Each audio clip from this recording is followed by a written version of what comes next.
meron lang tayong gagawin with our Kada Squad dito sa studio na talaga namang, ay, present! Kasali ba ako dito? Kasali. Siyempre. Join ka pa rin. Kaya, kaya magandang umaga.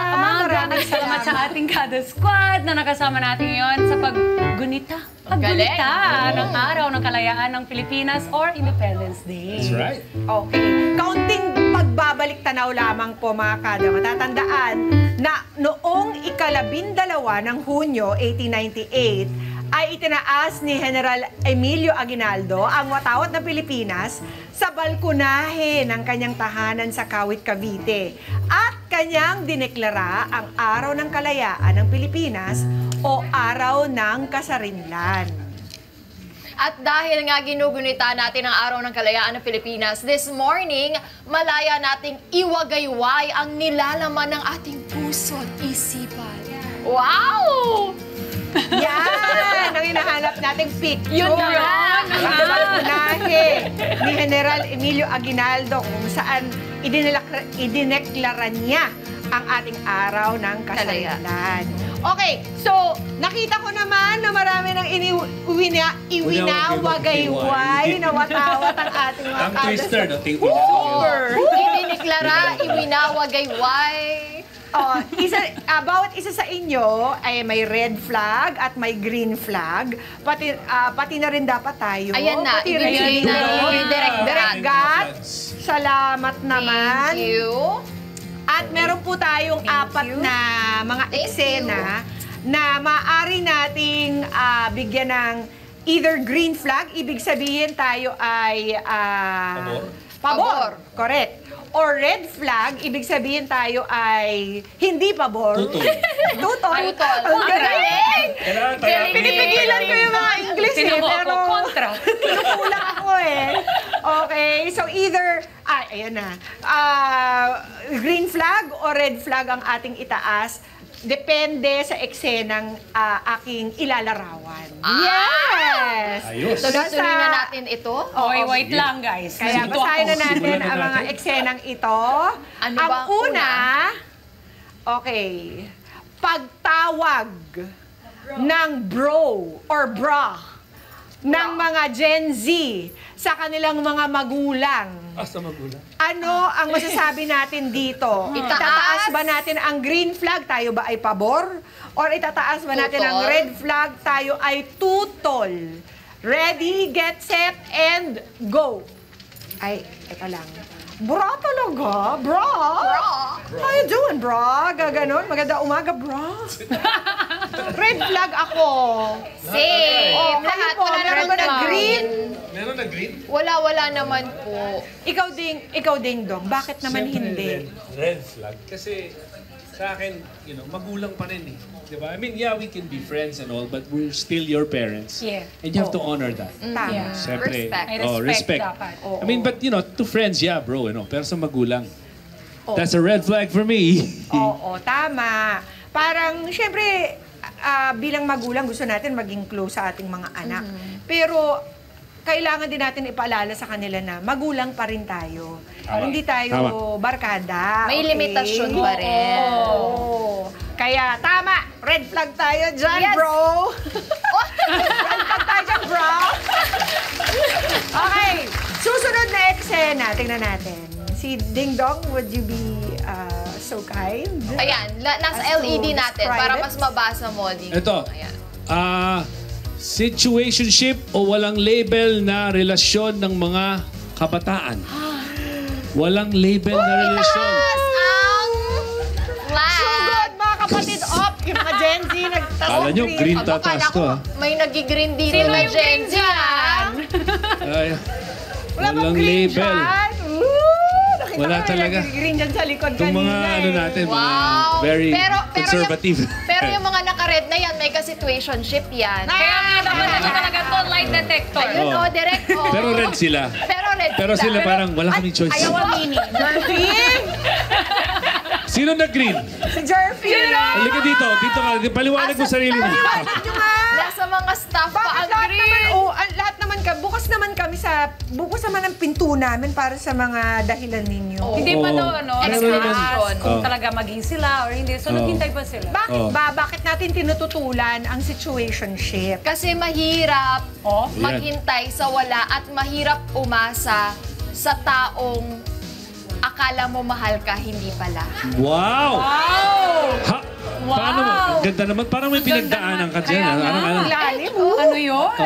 May Ayan, oh. hugot talaga. Saan mo hinugot yan, sis?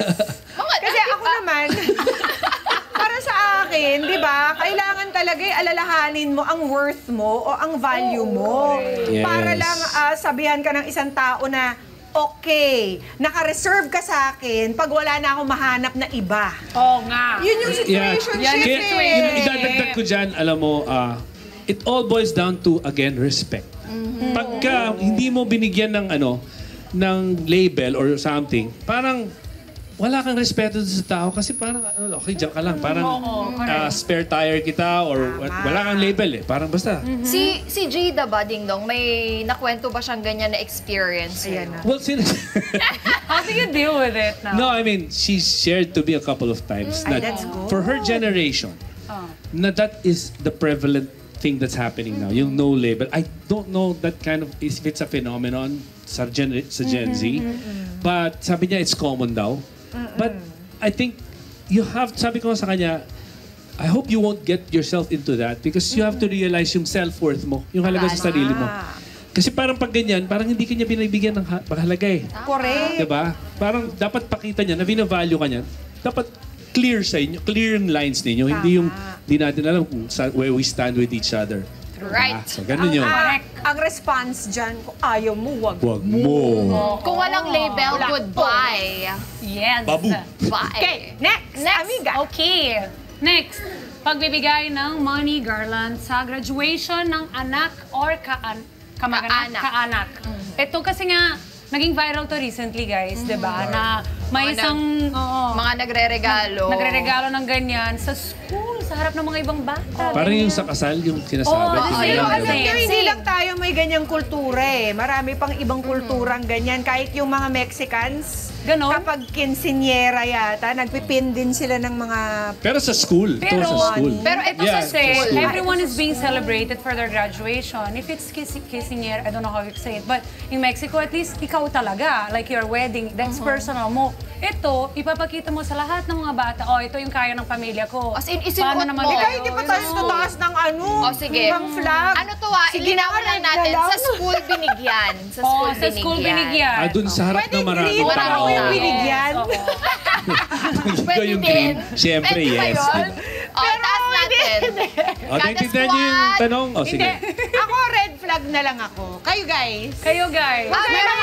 May green. Kung may ibang opinion, okay lang po. May green. That's nice. Yung merong green pa rin Kasi mga students pa sila, Mama P, kaya nag-green sila. Ikaw din doon. Gusto din nila Pwede bang ganyan? mabigyan. Bold ka. Hindi. I mean, I think it's okay to have something like that. But in front sa school, if we're talking about, i-qualify School natin setting. kung nandun ka sa setting ng school, tama yung sinabi mo kanina, na parang you're parading yung sino mas maraming pera and all. Parang parang hindi, Yung iba. it's not appropriate for me. Pwede nyo naman gawin yun, let's say, sa family gathering Tama. or Yes. something, Sa bahay di ba? na lang. Pero binibigyan nyo yung ng isa lang ano. yung sineselebrate. Yun, Oo, pero pag mga marami, correct. it may kasi send the kawa- wrong signal. Kawawa Opo, naman totoo yung yan. mga wala masyadong Oo. mailalagay. Yung ibang parents, mahirap pa magbayad Kasi ng baka tuition maging fee. ano pa Tapos yan, ganon. mag-cause pa ng inggit sa ibang Correct. bata. Diba? Mawawala yung focus dun sa achievement ng Oo, pag-graduate nila plus at sa halip, magiging, sino yung pinakamahaba yung Oo garland? nga. In the long run, ganyan ang mangyayari. Kasi 'di ba sa umpisa, maganda yung concept na you're rewarding someone for their Intention. achievement, yeah. But eventually, mapapansin nyo, bakit ito konti, ito mas marami. So magkakaroon ng di ba? Comparison. Comparison. Yan na. Nahirap. Hindi kailangan. Nahirap. Sa bahay nyo na lang bigay. Pwede. Next scenario na tayo. Pagpapakasal sa taong 3 buwan mo palang nakilala. Ha? So Sino bilis! Ay! Wow. May green agad. Wala pa nga Sino iwagayway. yan? kilala Okay, for 3 months. iwagayway muna natin. Green Naku, or wait red lang. flag? Ako mag-red muna ako. Pwede both. Okay, sige na nga. I'm both also. Ako both. Ano? Basta may magpakasal sa'yo? Ano, Hindi, Cindy? Basta daw. Okay. Go, Cindy! Sige, sino muna magko-comment? Ako may sasabihin sige, ako about ikaw. it. Pero Go, hindi. Rindon. Baka Sige. meron kayong gusto sabihin kayo. Ladies first. Ako kasi, parang, first of all, sa amin kasi parang kailangan may mga marriage preparation ng mga seminar eh. Yung seminar pa lang matagal na yun eh. Gano'ng katagal yun, Mama P? Meron mga, parang, I think it's at least 4 weeks. 'Di ba? Na every week meron kayong a-attendan. 4 weeks din pala yun. Tapos, 'di ba? How about the getting to know each other portion? Okay, Mama P. I will choose both just because, wait lang. Dati, remember may mga kwento tayo dito sa share ko lang na sabi ko I've been proposed before in my life. And then, mabilis lang din siya. The guy proposed in like 3 to 4 months. Wala pang 4 months. Pero tumagal pa yung relasyon at hindi kami, syempre I'm single guys, so you know na. So hindi natuloy. So ang point ko doon, may red flag dahil nga baka masyado mabilis. Oo. And then green flag because nagawa ko na. So I would be hypocrite kung sasabihin Hindi ko naman na naman. hindi ko So, gusto. dahil sa karanasan mong yon, mag-green flag ka pa ba? Ay, tanggalin ko na nga. O, 'di ba? Oh, teka ako. Lagot Kasi ka. you live and you learn, 'di ba? Correct, lagot ka. Sandali, bago tayo mag-move on sa next segment. Wala pong I want to hear wala your ba? opinion. Okay. Oo. Okay. Katulad ni Diana, sa akin kasi, kaya both din ako, pero sa akin hindi, merong maganda kasi caution yun yung kaya red kasi dapat mas maganda makilalanin mo talaga. Yeah. Okay? But there are times talaga, it's not the quantity of time, it's the quality of time that you spend with the person. Yes. The reason why I'm saying that, I met Jessa 6 months after I proposed to her. And we're now together 23 years. So how can you say na, di ba? Kaya depends Depende pa paano mo kikilala? Kailangan suriin mo mabuti. Tsaka yun nga it's not the quantity of time that's spent, it's the quality. It's how you get to know the person. So 3 months may be short and yeah, I agree sometimes. Pero depende yun sa samahan ng tao how deep their bond is. True. So kaya I'm both. Tsaka very You have to mature be na God. kayo nung Yeah. time na yun. That's- Kasi, Hindi mo masabi. Well, Kung- actually, si hindi Jessa rin. was 21 years old when I proposed to her. I was 30. So, and look at that, we're still together. So, di ba, paano mo sasabihin yan? But then again, it's not in the age. Or maybe she was very mature in her thinking. That's true. Yung maturity na sinasabi mo, sometimes it's not in the age. It's also ano yung pinagdaanan mo sa buhay. Yes. And of course, importante yung gagabayan kayo ng Diyos. You always Yun ang seek for importante. guidance regarding that. Lalo sa Guidance. ganyang desisyon. Kasi ang marriage, no, sagrado yan di ba? Walang hiwalayan yan. Yung iba kasi, they get married for the wrong reasons. Nga. You have to get married because for the right reasons. To make a long story short, you have to get married for the right reasons. And that right reason comes from the wisdom coming from God. Amen. Kailangan nyo ng guidance. Hindi basta-basta kayo nagpapalinlang dyan sa kasal. At saka yung gusto nyong So, venue, linlang. pwede mong ma-reserve in 3 months. Okay, last na Okay. ba? Wala Ay, na. wala, nag-enjoy kami masyado. Nag-enjoy kami. Okay. Ayun. Baka Overtime na lang. maubusan tayong oras sa pakikipagkwentuhan mamaya kay Ding Dong. Marami siyang isi-share. Ang saya naman dito. diba? First ano na lang, Oh, sabi mo, Hindi ba tayo neighbor lang kayo dito. tapos? Hindi Marami tayo pa tapos. tayong pag-uusapan. Ngayon lang ba nyo nagawa to? Ngayon lang nyo nagawa to? Yung red flag. flag. Galing Nakakatuwa. Mga Kanet 25, this is Pia Guanyo Mago. For more Kada Umaga updates, please click the subscribe button and follow us on Net25 social media pages at Net25TV and at Net25 Entertainment Facebook page. See you guys. Bye!